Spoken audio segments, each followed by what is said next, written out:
Então, quando nós pensamos em ética de jornalista, e quando eu falei para vocês que eu não preciso de um diploma para ser uma jornalista, quer dizer que no meu exercício da profissão, eu tenho que pensar no que beneficia o cidadão comum, no que beneficiaria o meu irmão, o meu pai, o meu tio, e agir de acordo com essas regras e premissas. O que vai ser ruim para uma pessoa comum fazer, o que é errado para uma pessoa, um transeunte lá na rua, um cidadão normal fazer, vai ser ruim para um comunicador fazer. De código de ética, então eu trouxe alguns específicos mais importantes, assim, que são fundamentais. Um desses diz que o acesso à informação é um direito que não pode ser impedido por nenhum tipo de interesse. Então, não é porque uma pessoa poderosa, por exemplo, o presidente da República não quer que saia uma notícia sobre corrupção, que essa notícia não pode sair. Ela é um direito de todo cidadão o acesso à informação, independente de interesse. E isso se vale para o presidente da República, vale para a nossa vida particular na comunidade que a gente está inserida, né? A gente não pode pensar na dominação de um interesse sobre o direito da comunidade, do bairro, saber algo a respeito. Por exemplo, se eu moro num prédio e o síndico faz alguma coisa errada, eu descubro que o síndico, sei lá, está roubando no meu prédio.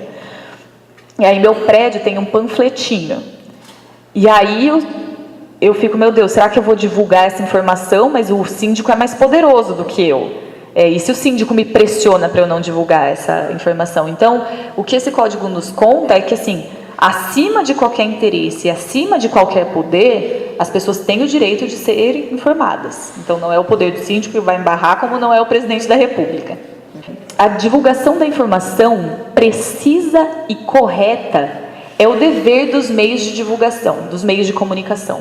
Então, não é só comunicar, não é só contar alguma coisa. Você tem que saber que o que você está falando está certo e está correto. Você precisa checar e ter uma confirmação do que o que você está falando não é só opinião, não é só boato, não é só achismo.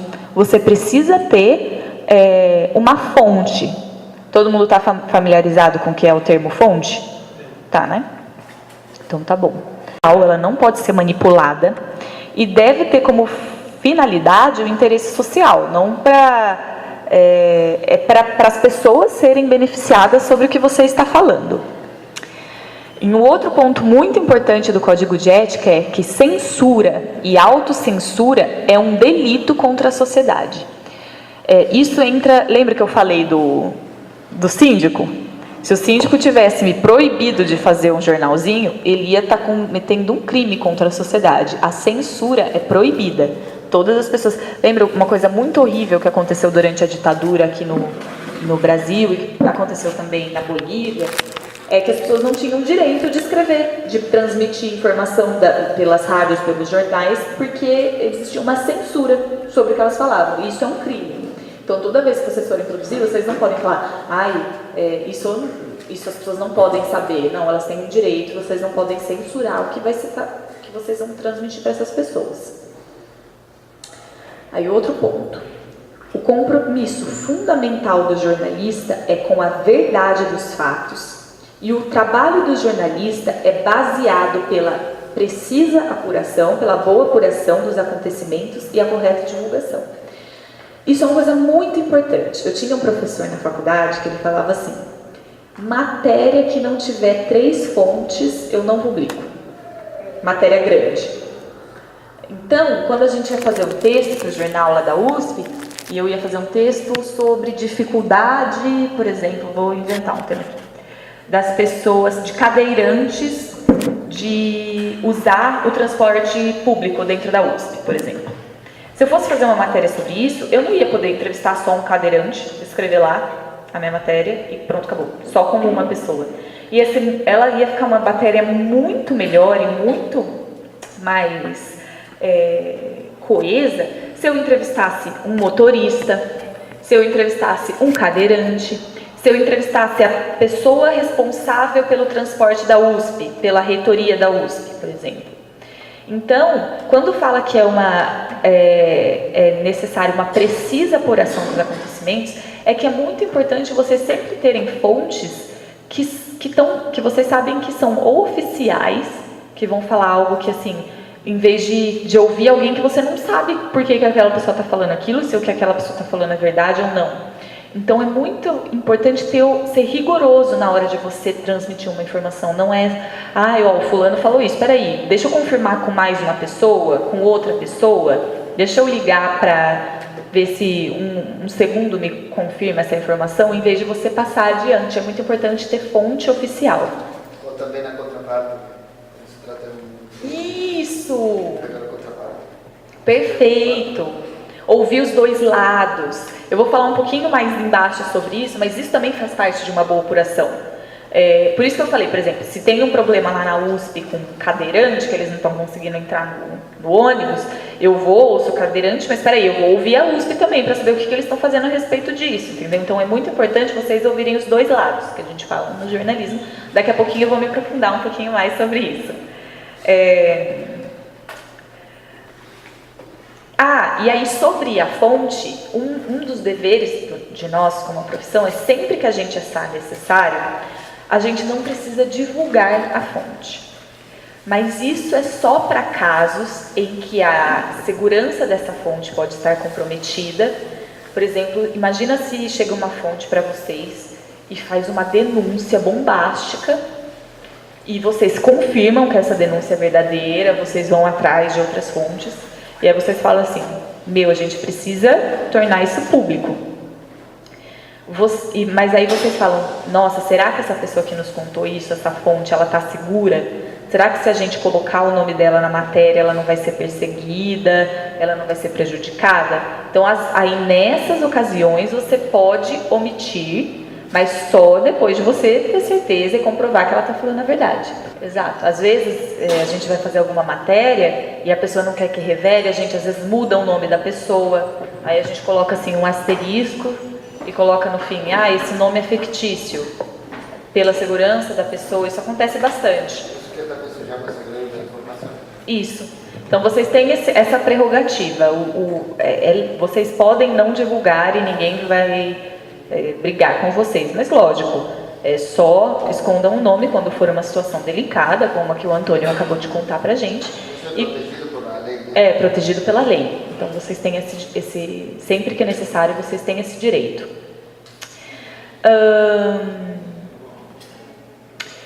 Outro ponto importante, tratar com respeito todas as pessoas mencionadas na informação que divulgar. A gente não pode tratar mal, você não pode menosprezar, você não pode xingar uma pessoa que você está escrevendo na sua matéria, porque isso aí não é mais jornalismo, isso vira opinião, né? Exato. Quando vocês verem uma notícia horrível na TV ou em algum outro lugar que está falando que alguém roubou, alguém matou, o jornalista nunca fala aquele safado fez isso. Não, ele fala, fulano de tal foi condenado porque ele fez isso, isso, isso. Então a gente não pode tratar com falta de respeito, a gente não pode tratar mal as fontes que a gente for citar nas nossas matérias. Isso é muito importante, tá? Independente do que elas tenham feito, trata pelo nome, nem mal nem bem. Vocês têm que só não passar a informação. E o jornalista ele também tem que permitir direito de resposta às pessoas envolvidas ou mencionadas na matéria quando ficar demonstrada a existência de erros. Por exemplo, se você fez uma matéria e você escreve alguma coisa sobre alguém ou fala alguma coisa sobre alguém nessa matéria, não porque é a sua opinião, que você foi lá e apurou, e depois essa pessoa entra em contato com o seu meio de comunicação, com a sua rádio, com o seu site e fala assim, fulano, você passou essa mensagem está errada, eu tenho como te provar que ela está errada. Essa pessoa tem um direito de resposta na sua programação ou no seu site para falar que o que você fez foi equivocado. Então é muito importante que a gente corrija, né, as informações que a gente der errado e dê o direito da pessoa que foi atingida, se alguém for atingido, a falar. No caso que a notícia não está errada, mas é solicitada retirar a notícia? Não, isso é censura. Não pode. Isso é censura. Se a notícia está certa, e é de interesse público, se não é uma notícia que você está falando, sei lá, da Débora Seco foi na praia, porque aí se a intimidade dela, ela até poderia entrar com uma... Mas se é uma notícia que ela é de interesse público, que ela é importante para a comunidade, que ela é importante para os cidadãos, que eles precisam saber disso, e é verdade, e está dentro de um contexto, e a pessoa às vezes faz isso. Você escreve uma matéria e liga uma fonte e fala, eu não gostei do que você falou, mas você não gostar do que falou, não é que está errado, você disse isso, então tirar é censura, se você tirar, censura é errado. Então isso é... Acho que nesse ponto é importante você saber que é certo perante as leis, correto, como se a pessoa cometeu um ato ilícito, vai como informação, né? Você não pode ficar guardado a sua informação para a comunidade. Claro, você deixando de lado que essa pessoa possa ser, a imagem dela ser denegrida, todos esses detalhes, né? Enquanto isso, eu acho que é importante saber até que ponto, segundo a lei, essa pessoa foi infringindo essa parte. Por exemplo, hoje, na nossa comunidade, tem muitas pessoas que falam, abrem o microfone para a pessoa e a pessoa fala, tal fulano fez.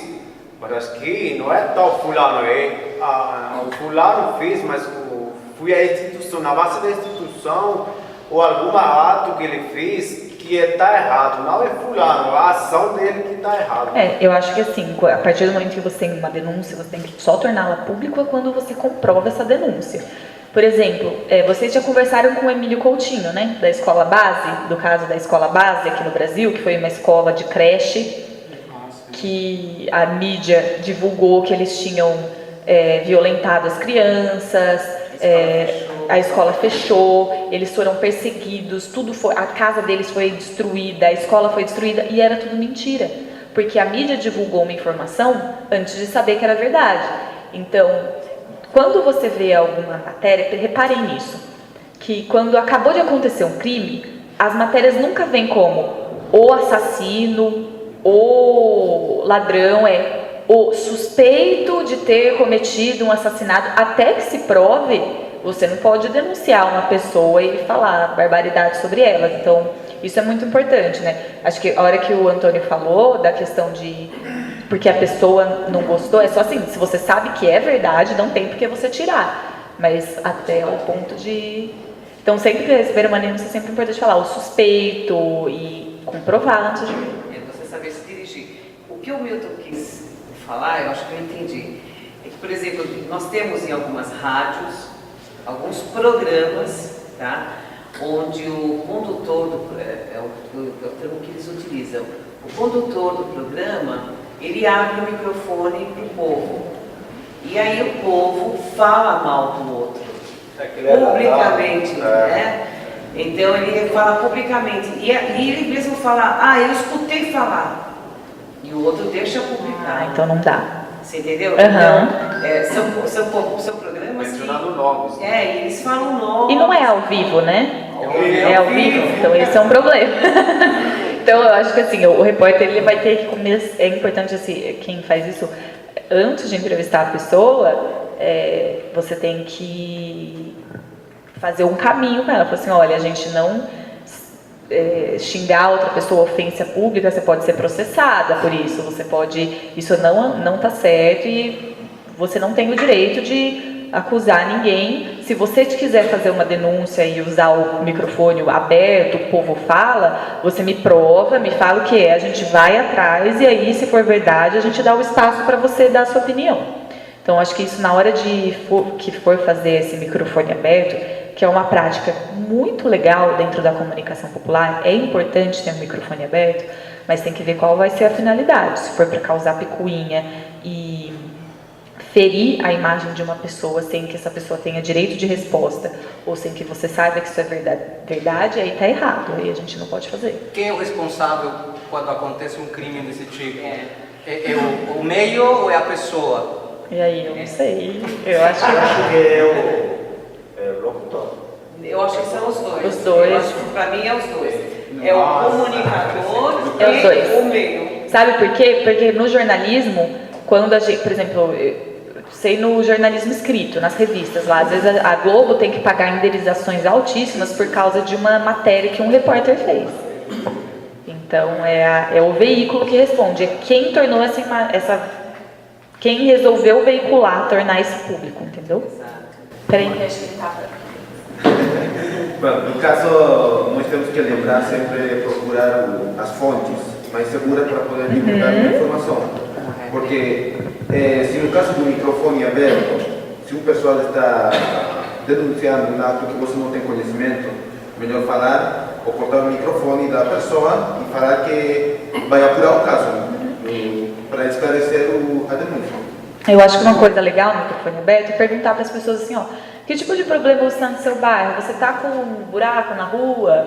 Você está tendo problema de energia? Você está tendo problema de falta de água? Mas não ataque pessoal, isso não dá. Eu acho que o microfone aberto é legal para esse tipo de denúncia. Ou assim, que dúvida que você tem a respeito de saúde? E aí essa pessoa faz, no programa seguinte vocês fazem uma matéria sobre a dúvida que essa pessoa estava. Isso é muito bacana do microfone aberto. Eu acho que precisa ter uma conscientização, em primeiro lugar, vocês não fazerem isso, não deixarem que os veículos que vocês gerem fazerem isso.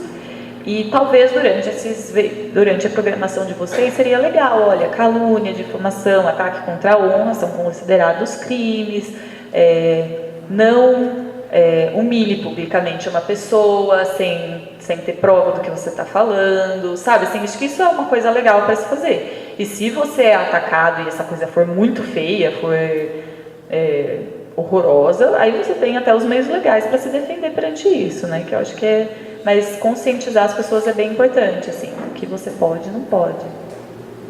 Tá, agora, o problema, eu acho que é o seguinte, lá na Bolívia, por exemplo, muitas pessoas daqui, ou a maioria escuta a rádio da Bolívia, e o problema é o seguinte, que lá na Bolívia agora, as rádios estão abrindo microfone a todo mundo, a quem quiser, tem programas exclusivos só para opinar.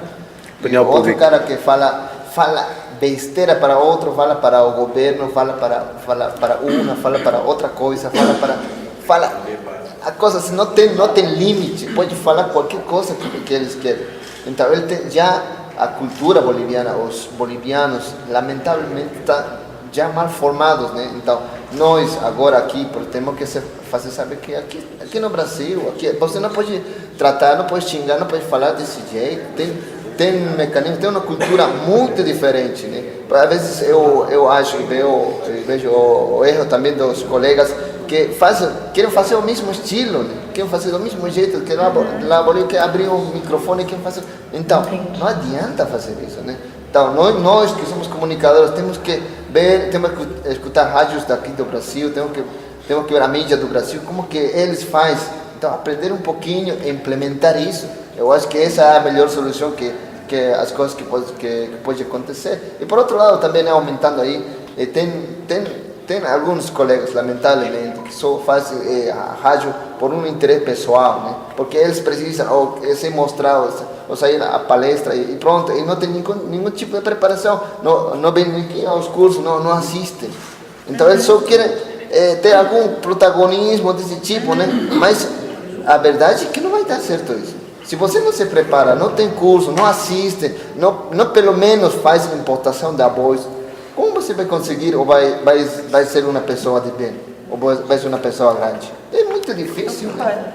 Eu acho que é muito importante, assim, nós ouvirmos os outros e aprender com os erros dos outros. Então, a prática de microfone aberto, ela é uma prática fantástica, que muitas rádios brasileiras, acho que eu nem sei rádio brasileira grande, que nem é difícil fazer isso, né, de você ter acesso a um microfone para dar sua opinião. Só que isso não significa que esse experimento ele tem que ser vulgarizado, feito de qualquer jeito, o tempo inteiro. Ele tem que ser feito visando o benefício da população. Então, na hora que for fazer o microfone aberto, antes de falar assim, a gente vai fazer o microfone aberto, mas você tem que falar sobre isso tópico. Diferente disso, não vai ser aceito e você não vai ter participação, a gente vai cortar, né? No caso, os meios de comunicação sensacionalistas, no caso, eles apuram como? Porque eles falam na hora. Teve um acidente em tal lugar, ele nem fala o nome nem como está a pessoa. teve um acidente e até parece que quebrou o pé e pronto. Isso eu acho bem lamentável, porque você não... E também acontece a mesma coisa na comunidade. Nas rádios que abrem microfone, ou tem pessoas que ficam falando sensacionalmente. Por quê? Tem um tema que eles informaram de uma fonte, mas eles não perguntaram para outras fontes. E eles ficam falando sobre a notícia. E eles ficam falando sobre o que eles pensam. E eles querem induzir a se levantar o povo contra aquele órgão ou contra aquela instituição, sem saber se realmente o povo pode fazer isso. Eu acho que é muito importante, talvez vocês inserirem entre as programações, entre um programa e outro, algum chamado assim, é importante você confirmar, sabe, nós confirmamos sempre a informação com várias fontes, nossas informações são confirmadas, vocês criarem um hábito das pessoas saberem que o que elas leem não é só porque elas leram que é verdade, mas porque vem de uma fonte confiável. E o sensacionalismo, ele é uma coisa muito triste dentro do jornalismo brasileiro, porque não só do jornalismo brasileiro, porque quando você pratica o sensacionalismo, você está tirando a dignidade da pessoa que você está retratando. Você está pegando um fato e aumentando ele ao extremo, em que parece que quem está assistindo quer ver o sangue jorrar, quer ver, ou que fica falando que bandido bom é bandido morto, que imigrante é isso, então essa prática na comunicação, ela é horrível, ela é danosa, ela tem que ser combatida. A gente não pode tratar nada com sensacionalismo, tudo tem que ser com muita calma, muita lucidez e dando direito às pessoas que a gente está retratando, que a gente está ouvindo. Se tiver um acidente na radial, a gente pode falar desse acidente da radial, mas não precisa falar que a pessoa está estraçalhada lá dentro, que tem sangue por todo lado. Isso não é interesse, você não está preservando a vida daquela pessoa, você não está preservando os parentes daquela pessoa. Por exemplo, divulgar foto, tem um acidente lá da Chapecoense, tem acidente de incêndio, e a galera fica compartilhando essas fotos, mesmo que por celular. Isso é sensacionalismo, não é certo um meio de comunicação fazer isso, porque você está apelando para uma coisa que causa histeria, comoção, para ter audiência, né? E você tem que preservar quem você está retratando. E a segunda pergunta é em relação a fazer comunicação com fins estritamente comerciais. Por exemplo, acontece uma realidade na nossa comunidade que alguém vai trazer um grupo da Bolívia para fazer um evento e ganhar dinheiro, né? Tu utiliza um meio de comunicação para fazer tocar a música desse grupo o tempo todo, né? Isso tem algo de comunitário, tem algo de comunicação popular ou ética. E o terceiro, não, onde que fica a responsabilidade na formação de opinião do comunicador? Porque mal ou bem, todo comunicador forma opinião, né? Então, assim, onde que fica essa responsabilidade? Aí tem a ver também com a ética? Lógico. A questão da opinião do repórter e a opinião do comunicador, ela tem que ficar muito... Quando o comunicador vai dar essa opinião, ele tem que deixar muito claro que é a opinião dele. Porque senão o ouvinte pode ouvir aquilo e achar que a opinião do jornalista é a verdade. Então, em jornalismo a gente chama de gêneros, né? Tem o gênero informativo, tem o gênero notícia, tem o gênero reportagem e tem o gênero opinativo, que é quando no meio da programação você faz, sei lá, uma chamada, um nome para aquele espaço que é opinião, reflexões. E aí a pessoa, hoje nós estamos com fulano, e ele é o nosso comentarista da semana sobre determinados assuntos. Fulano, o que você acha do que aconteceu essa semana no bairro tal com essa notícia que a gente recebeu? Então tem que ficar muito claro, a opinião ela não é uma coisa errada dentro do jornalismo, desde que fique claro que ela está sendo feita. Isso é muito importante, muito, porque se você der a sua opinião sem falar para o seu público que você está dando, você pode estar manipulando o seu público, e aí isso não é jornalismo. Então é muito importante, quem fazia isso ou está mudando. Bom, em primeiro lugar, muito obrigado pela presença. Boa noite a todo mundo. Também entrando a todo o que é a comunicação, aqui por exemplo dos imigrantes bolivianos, mais que todos bolivianos, geralmente todas as programações têm diferente formato. Mas por isso que a Associação de Comunicadores é muito difícil controlar as diferentes programações. Por exemplo, tem esportivo, tem musical, informativo muito pouco. Agora, aquele microfone aberto é muito perigoso, porque às vezes tem uma mescla. Por exemplo, como nesse momento estava falando um colega aí em Bolívia, La Paz, hoje em dia acho que é muito... abre o microfone para todo mundo, e só vai aquele insulto, a pessoa, isso, o outro. E também, aqui em Brasil, escutando, por exemplo, diferentes emissoras, eu não vejo muito isso. Agora estou vendo, por exemplo, dentro das programações da comunidade boliviana, um pouco aquele abrindo o microfone, porque quizás tem eleições já daqui a pouco, e colocando na balança, quizás algum partido político, tudo isso. Por isso, para mim, seria muito importante, mais na frente, quem seria responsável, o diretor da rádio, para qualquer programação que faz, já teria que ter um formato, porque tem pessoas que não, porque não tem fonte de informação, seja esportivo, política, isso, e solta, e isso é muito ruim. Apuração, umas regrinhas, assim, toda a informação que você deve divulgada tem que ter uma fonte, mais de 2 fontes, tem que, para vocês criarem uma uniformidade, né? E ir conscientizando seus próprios colegas a respeito disso. Mas, eu repito, o problema não está na prática. Por exemplo, vocês vão ter as eleições. Seria uma coisa do legal no microfone aberto, não seria falar para as pessoas o que você pensa de candidato X ou Y. O que você acha que poderia melhorar nisso? O que você acha que poderia, para você tirar da questão pessoal, para a questão pessoal da pessoa, para uma questão de necessidade coletiva. E aí você resolve esse problema, para ela não ficar atacando ninguém. Entendeu? Acho que isso é uma bacana. No caso de um debate ou uma denúncia feita por um grupo de pessoas, se faz uma entrevista, depois se faz um convite à contraparte. Se a contraparte não comparecer, a contraparte estaria aceitando a tua denúncia? Não, você fala que, às vezes no jornal a gente faz isso, a gente vai fazer uma matéria e a gente precisa de uma manifestação do prefeito, precisa de uma nota, e eles não dão, eles não querem falar com a gente coloca até o final dessa reportagem, fulano não se manifestou em relação ao seu direito de resposta, não passou as informações pedidas. Acho que isso é uma boa...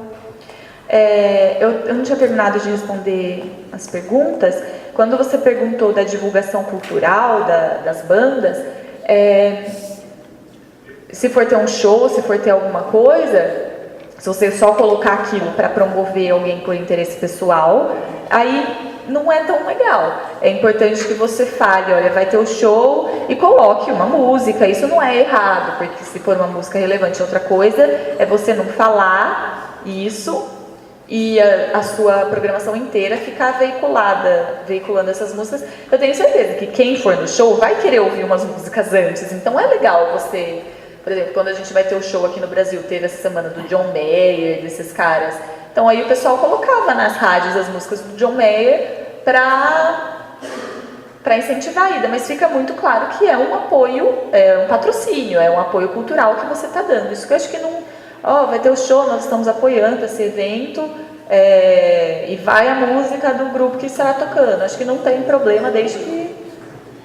Eu posso acrescentar aí um detalhe, assim, quando às vezes chega esses grupos da Bolívia, que seja do Paraguai, Argentina, vem cantores que antigamente eram do outro grupo, e quando o empresário traz esse cantor, vamos supor que esse cantor ficou denegrido com o grupo dele lá, e quando vem para a apresentação agora no São Paulo, o empresário faz forçar o comunicador, tipo, você não tem que falar nada mal dele, sendo que a informação, a fonte dele ali foi ruim, porque ele praticou algumas coisas erradas, por isso que ele saiu e agora tem que se apresentar bonitinho. Tipo, eu acho que assim, se for uma denúncia séria, ela deve ser feita, e se comprovada. Agora, se às vezes é só picuinha, se é aquelas coisas de... Aí vocês têm que ver o que vale a pena. Isso é interesse do público? A gente divide as notícias em 2 coisas, que são chamadas de notícias de interesse público e notícias de interesse do público. É só um DO no meio que faz toda a diferença. Notícia de interesse do público é o que o público quer ver. O que o público às vezes gosta de ver? BBB, gosta de ver fofoca, gosta de saber de picuinha, dessas coisas que, né, assim, notícia de celebridade, ler o fuxico. Isso é interesse do público. Interesse público não necessariamente é o que o público quer saber, mas é o que o público precisa saber. E essa é a função do comunicador. O que eles precisam saber, que às vezes eles não estão nem aí sobre a saúde, sobre o bairro, sobre a banda que eles vão ouvir, se for importante, se for interesse público, alguma coisa que vai mudar. Aí o comunicador faz esse papel de educador. Ele põe essa coisa ao público e aí, às vezes o público nem pensava que ele precisava saber daquilo. E nem queria, não tinha consciência que ele queria saber daquilo. Mas a partir do momento que ele sabe daquilo, alguma coisa muda na vida dele. Então isso é interesse público. Então na hora que for divulgar essas coisas, cabe vocês fazerem essas perguntas. É legal ter coisas de interesse do público para entreter o público, para que o público quer ver? É legal. Mas é muito importante e fundamental que tenha informações de interesse público. Que é coisas que o público não necessariamente precisam saber, querem saber, mas que eles precisam saber, porque eles vão ser cidadãos melhores. Acho que é isso. Faltou alguma para te responder? A questão da formação da opinião. Eu acho que existe uma coisa muito importante que vocês acho que precisam até divulgar entre vocês, que é o Código de Direitos Humanos mesmo. Se vocês lerem, vocês têm que saber o que vocês podem falar e como vocês podem se expressar de forma a não ferir a dignidade de outra pessoa. Eu acho que se você profere uma opinião que está pautada pelos princípios dos direitos humanos, você não vai errar. E isso tem tudo a ver com a ética, né? Com a forma como você se expressa na sociedade, né? Como você se desenvolve. Então, é muito importante ter em mente, não pode comentário sexista, comentário machista, comentário racial, comentário contra... comentário homofóbico, comentário... Você não pode fazer isso, sabe? Você está destruindo a dignidade de uma pessoa. Então, dá uma olhada aí nos princípios básicos de direitos humanos, é muito importante na hora de você se formar como um opinador, para você, na hora de você expressar a sua opinião, você fazer coisas, você está ensinando a sociedade a se expressar também de uma forma boa, né? Ser o mais objetivo possível, né? O mais objetivo, e mesmo que eu falei, mesmo que o cara tenha feito uma atrocidade, você tem que falar isso, sobre essa atrocidade com respeito, não faz para baixaria, entendeu? Você tem que dar a sua opinião de, tipo, isso é errado, infelizmente, nós precisamos combater esse tipo de prática, porque o que é certo sabe, assim, desenvolver. Em relação a figuras públicas, por exemplo, quando alguém abre o microfone a algum programa que fala do consulado, por exemplo, eles já começam a falar mal, né? Então, a questão de figuras públicas, questão de opinião de figuras públicas. Eu acho que, assim, as autoridades, elas têm que ser... Até pela lei, enfim, quando você vai falar do presidente da República, você não vai falar na sua casa, você pode falar de qualquer jeito dele. Mas, assim, você pode expressar para sua família o que você pensa, mas como um comunicador, na sua intimidade, enfim, né? Mas a gente não pode escrever uma matéria falando do safado do Michel Temer, por exemplo. Então você tem que tratar ele com decoro, porque ele é o presidente da República, né? Como qualquer outro cidadão, mas tem as terminologias corretas de você usar, enfim, sobre o prefeito, mas isso não, pelo fato dele ser uma autoridade, deve te impedir de fazer a crítica se ela for contundente e verdadeira. Isso não, ele não pode, isso seria censura, né? Seria baixar pelo interesse. Mas se essa crítica ela é feita de forma correta, respeitando os princípios éticos da profissão, ela está perfeita, não tem problema não. Acho que... Aí o fato, por exemplo, o que acontece na corrupção aqui no Brasil, né? Ultimamente, eu tinha escutado também os comunicadores falando esse safado, bando de ladrões, tipo assim, se referindo, né?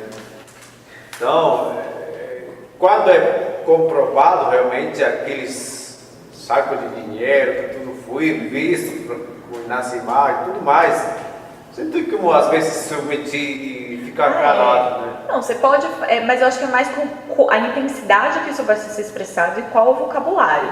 Eu, particularmente, não acho certo um jornalista falar assim, aquele safado, eu acho que ele tem que falar, olha, é ladrão. E ladrão não tem problema falar, né? Porque se for comprovado, olha, ele roubou, Mas eu acho que quando parte para esse tipo de discurso, ele é um discurso muito odioso e pouco construtivo. Você não contribui para o debate público, você só está fazendo com que as pessoas sintam raiva, né? E aí não é bacana, não sei. Acho que você tem que falar que ele é culpado quando está comprovado, tem que manifestar sua opinião, mas a forma de fazer isso, ela pode ser um pouco mais respeitosa e que contribua mais para quem está ouvindo.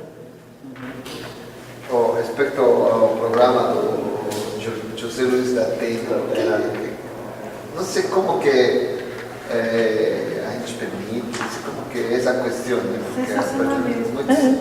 É muito lucro, não sei, às vezes eu acho que é muito ruim para o povo, para a comunidade, né? Mas todo mundo assiste isso. Todo mundo não. É porque as pessoas gostam, é um tipo de notícia que você fica ansioso, que te deixa, você quer ver. Ele brinca com o imaginário das pessoas, com a imaginação, mas isso está errado. Eles fazem isso porque eles sabem que a audiência gosta, né? Mas é lamentável, do ponto de vista jornalístico, vocês não copiem isso, tá bom? Por favor, não copiem. Não existe a responsabilidade social de como multiplicador de opinião. Não pode. Tem lucro e audiência quando a emissora quer, parte para esse lado. Isso e por um lado, mas por contrapartida eles ficam lucrando. Uma coisa que eu acho que para terminar, e aí a gente pode ir conversando um pouquinho, porque a gente tem que devolver às 10, né? Isso é muito importante, a questão do lucro e a questão do jornalismo. A gente tem uma expressão no jornalismo que a gente fala que a gente tem que separar a igreja do Estado. Igual na política, né, que a igreja, o Estado é laico, não pode ter relação, a parte financeira do seu programa, da sua emissora, do seu jornal, não pode ter relação com a parte de conteúdo da sua emissora, do seu jornal. Não é porque é uma coisa que vai dar dinheiro, se você sabe que é errada e que é ruim para os direitos humanos, que você vai fazer, você não pode. Isso acontece muito no jornalismo, nos grandes jornais, Folha de São Paulo, Estadão, Época. Às vezes eles não querem que publique uma coisa porque vai contra patrocinador, por exemplo. Falar, se a gente publicar isso, o patrocinador vai ficar bravo com a gente, não vai dar dinheiro. A premissa do jornalismo é que a igreja tem que ser separada do Estado. Você tem que, se for interesse público, você tem que publicar, mesmo se o seu patrocinador for ficar bravo, e ele tem que saber que se ele for ficar bravo com você e parar de patrocinar você, você vai continuar denunciando ele, e que ele não deve. O certo é ele não parar de patrocinar você, entendeu? Ele entender que isso faz parte do jogo democrático, né? E aí nessa questão do sensacionalismo está completamente errado, porque eles estão pensando na notícia atrelada ao lucro. E a notícia atrelada ao lucro, você não pensa no que é bom, você pensa no dinheiro. E aí você tem que pensar, na verdade, o que é bom para a sociedade, para quem você está veiculando o seu material, né? Então isso é muito importante para comunicador saber que os interesses financeiros, eles têm que estar separados das matérias que você publica, entendeu? Eu não sei se vocês lembram uma vez que teve acho que foi na eleição passada que saiu uma notícia, acho que foi no Globo ou no Estadão, falando do Aécio Neves. Aí no meio estava falando lá do Aécio, aí abria parênteses e falava, era uma informação ruim sobre o Aécio Neves. Aí abria parênteses e estava escrito assim: podemos tirar se você achar melhor. Fechava parênteses e continuava a matéria. O que aconteceu? O repórter estava escrevendo a matéria para mandar para o editor aprovar, e aí ele colocou uma notícia ruim sobre o Aécio Neves. Ele falou assim, será que o meu editor vai querer isso? Acho que ele não quer que isso seja divulgado. E isso escreveu entre parênteses: podemos tirar se você achar melhor. Só que eles publicaram com isso, sem perceber. Ou seja, isso ficou claro que eles estavam pensando em não publicar uma coisa. Exato, então assim, a gente não pode fazer isso, entendeu? Oi. Meu nome é Juan Musicanque, eu sou ator e músico. Que legal. Eu queria saber duas coisas. Uma é a minha opinião, não sei, né? E a outra é uma pergunta. Eu acredito que, assim, quando assisto aos jornais, hoje em dia, né? Os jornais da TV aberta, né? Que também só tem isso, né? Eu assisto todos, sou viciado, mas agora virou uma comédia para mim. É uma comédia. E também sobre as rádios comunitárias, tudo, eu não tenho paciência mais, né? Não tenho mais paciência. Então, eu procuro a notícia que eu quero, né? Que eu acredito, né? Isso aqui eu acho que é a minha opinião. Outra coisa, eu queria saber, o comunicador, o que você acha? Já que a comunidade, né, são comunicadores, que língua que eles devem falar? Deveriam de falar, ou deveria ter só em espanhol, ou em aimara, ou em português, ou em tradutor? Qual é a sua opinião? Obrigado. Eu não me sinto tão confortável em falar sobre isso, porque é uma coisa que eu acho que precisa expressar. Mas vocês têm que pensar qual é a linguagem mais universal para as pessoas que estão ouvindo vocês, porque deve ter vários imigrantes que chegam e ainda não estão familiarizados com português, por exemplo. E deve ter... Então, qual que é o meio mais universal de você conversar? E pode ser que tenha programas que, se for destinados à cultura Aiamarás, pode ser mais legal fazer. Mas eu acho que isso é uma coisa que vocês têm que perguntar pro ouvinte de vocês. Talvez fazer uma pesquisa de campo, vocês sabem, as pessoas que ouvem e falar, liga aqui, o que você... Não sei, eu acho que... Eu não me sinto... Eu acho que esse não é o meu lugar de fala, porque eu tô de fora. Se eu fosse querer ouvir vocês todo dia, eu queria que vocês falassem português. Mas não sou eu que tenho que ser a principal pessoa que está ouvindo a rádio de vocês, é o público de vocês, os imigrantes, os bolivianos. Então, acho que é uma coisa que tem que ficar mais focada neles, assim, que é... Foi boa pergunta. Em relação à política e aos comunicadores imigrantes, existe alguma questão na legislação que proíba?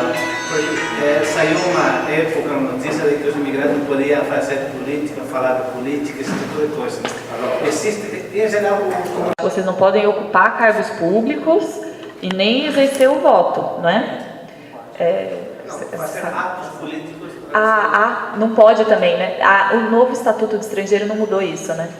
Não mudou, infelizmente. Que eu acho que eu acho que assim, a gente mudou, agora tem o novo Estatuto, que ele avançou em muitas coisas.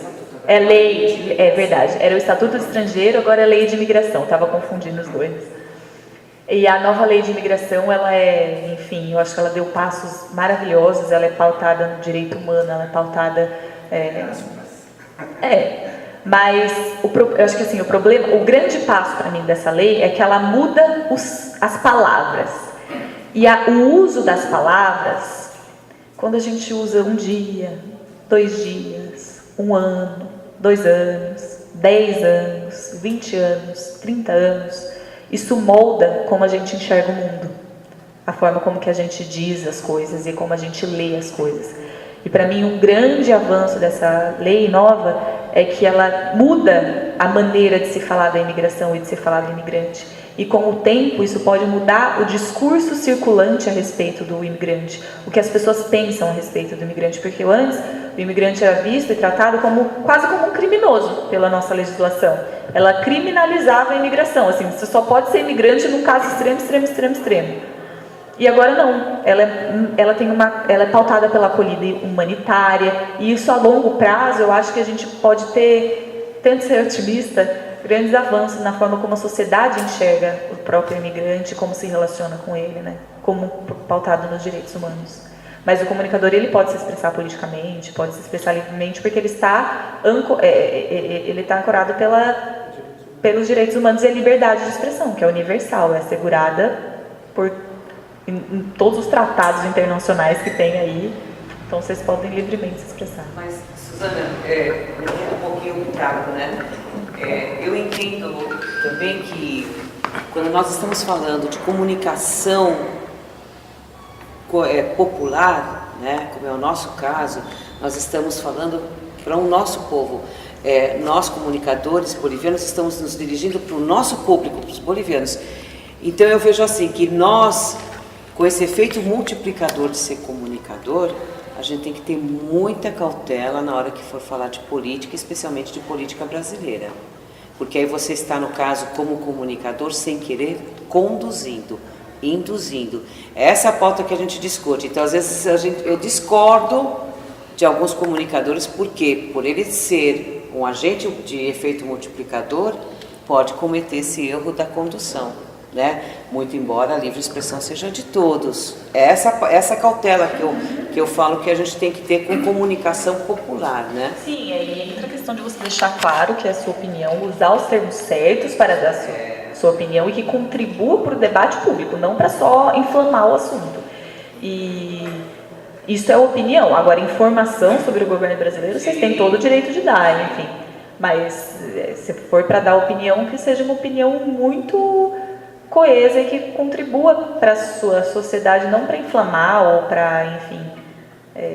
Eu acho que eu concordo plenamente com a Ruth. Porque, por exemplo, nós tivemos uma situação fática, foi verdade. O caso do Antônio, não foi só o caso do Antônio, mas, por exemplo, a Bandeirantes, ela se aproveitou da fala do Antônio, da fala de um comunicador boliviano, eu vou falar o nome dele, ele não está aqui, do Andrés, tá? Eu não me lembro qual meio de comunicação ele participava na época, mas o único que usou o direito de resposta e falou que o que ele não estava fazendo não era errado foi o Antônio, através do Bolívia Cultural. Depois nenhum de nós utilizamos o direito de resposta, né, Antônio? É essa a minha preocupação também, porque nós vivemos sem querer uma censura que a Bandeirantes queria em cima da gente, criando que a rádio era pirata, que a rádio era proibida e todo mundo desliga os rádios, ninguém faz nada. Isso é bem triste. Você entendeu? Você acompanhou? Né? Foi o ano passado. Foi, no começo do ano passado. E o Bolívia Cultural também fez um boletim de ocorrência contra a Rádio Bandeirantes, né? Você entendeu? Então, o que eu falo? Se todos os comunicadores, se as rádios, os meios que existissem naquela época tivessem feito um boletim de ocorrência, nós estaríamos o quê? Defendendo o nosso direito de comunicação, de expressão. E o pessoal na hora não sentiu isso, ele se sentiu criminalizado. É o quadro, né? Mas nem sempre dá direito de resposta, né? Não, mas o direito de resposta a gente tem que impor. Se não quer ouvir, eu estou buscando o meu direito. O problema é seu. Numa matéria, uma gaceta que saiu de uma denúncia suposta, sem apurar os fatos, saiu a notícia no jornal. Né? Quando a gente pede o direito de resposta, eles não dão oportunidade. Mas eu queria comentar um caso. Uma vez, uma jornalista da G1 veio fazer uma matéria sobre o MEI. Estou falando uns 3, 4 anos atrás. Perguntei qual era o objetivo, eu queria saber como que estava funcionando o MEI, se estava cumprindo o objetivo na comunidade. Na época, falei algumas coisas e o curioso, quando saiu a matéria, saiu uma manchete na G1, bolivianos fraudam o MEI. Né? Então eu fiquei muito chateado, falei com a jornalista, você não era o combinado, né? Você não era o objetivo mostrar aos bolivianos que estiveram fraudando o MEI. Né? Então isso, por exemplo, gerou uma consequência de que a partir dessa data já não era mais possível tirar o CNPJ do MEI pela internet, como até essa data era possível. Agora complicou um pouco. Mas esse tipo de matérias prejudicaram. Né? Então como a gente pode agir nesses casos? Né? Porque eu xinguei a jornalista, reclamei, mas não adiantou de nada. Uma coisa que vocês não podem fazer nesses casos é ficar de braço cruzado e achar que não fazer nada não muda nada, porque só o fato de vocês se posicionarem e fazerem um boletim de ocorrência quer dizer que vocês não estão calados e que vocês se organizam em forma de pessoas. Se vão dar o direito de resposta ou não, é o seu dever você ir atrás dos seus direitos. Você tem esses direitos, eles estão ali para você. E utilizar os meios que vocês têm disponíveis para isso. Infelizmente, não tem como a gente competir com uma informação de G1, mas ficar quieto também não pode. E talvez ter um pouquinho mais de malícia na hora que for conversar com esses repórteres para saber o que eles querem saber. Porque muitas vezes a gente vem pautado por nossa visão externa. Eu aprendi muito com o Antônio, ele foi maravilhoso comigo nisso, assim, de me ensinar. A gente vem com as informações das revistas, dos jornais, e quando a gente convive com vocês, a gente vê que, peraí, eles mostram um lado A e nunca mostram um lado B, que é o lado hegemônico, que é o lado que é o verdadeiro, que é a maioria, né? E as teses de mestrado, quando você lê, você fala, não é isso?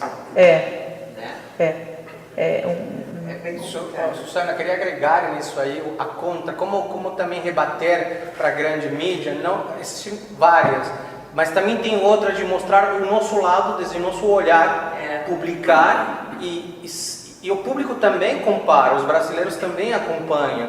Por exemplo, um exemplo bem rápido, no dia da cidade de Cochabamba, umas mulheres fizeram um campeonato lá bem longe, não lembro agora o local, Guaianazes. E tinha uma equipe da Folha fazendo a matéria, e o Bolívia Cultural estava fazendo a matéria também. Só que o produto delas foi para destruir o que tinham construído as mulheres lá, mostrando, o título era assim: mulheres bolivianas fogem da violência familiar com o esporte. Tipo, elas apanham e para fugir dessa pena, disso aí, elas vão lá. Mas isso era a história de uma mulher. Mas o título era Mulheres Bolivianas. Eles construiu todo o trabalho dessas mulheres que se encontravam no esporte, as famílias, tudo isso. O Bolívia Cultural vai fechar a matéria mostrando o verdadeiro olhar, onde era uma organização comunitária, onde as famílias se uniam e não era aquilo que a Folha tinha falado. E talvez chamar a jornalista, o repórter, e perguntar se ele tinha visto esse outro lado também. Eu acho que vai. E se ela não se manifesta, nós colocaremos também a jornalista não se manifestou até o fechamento da matéria.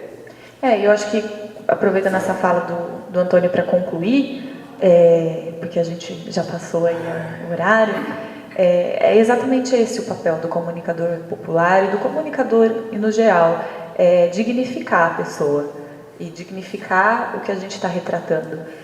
Lógico que precisa ter denúncia, só que essa denúncia ela não pode não ser humanizada, né? Senão a gente tira a dignidade. E se a gente só falar de coisa boa e não tiver denúncia, a gente também romantiza o mundo, inventa um mundo coloridinho que não existe, né? E então, esse equilíbrio é muito importante. E o que faltou nesses jornalistas de estarem aqui, conversarem com vocês e verem isso, é uma coisa que vocês não podem deixar faltar para vocês na hora que vocês forem falar sobre algum assunto, tentar sempre ouvir o outro lado e sair do senso comum, sair daquilo que é óbvio. É difícil, mas a gente precisa ter esse treino. E eu acho que o que vocês estão fazendo é de extrema relevância, de extrema importância para a comunidade de vocês. E estar aqui para mim foi um prazer imenso. E eu espero que a gente se encontre mais vezes para discutir mais e aprender mais juntos. Eu estou pesquisando comunicação popular na América Latina com enfoque nas rádios bolivianas de São Paulo, porque o meu objetivo é exatamente esse: escrever uma matéria, uma dissertação de mestrado em que eu possa humanizar uma rádio, contar quais são as características dessa rádio, como que vocês editam os programas, como que vocês fazem, como que é a relação de vocês com o público, para mostrar o que é de verdade uma comunicação digna, que precisa ser defendida e que precisa ter lugar autorizado e legal mediante a nossa legislação. Então é isso, muito obrigada, eu aprendi muito com vocês.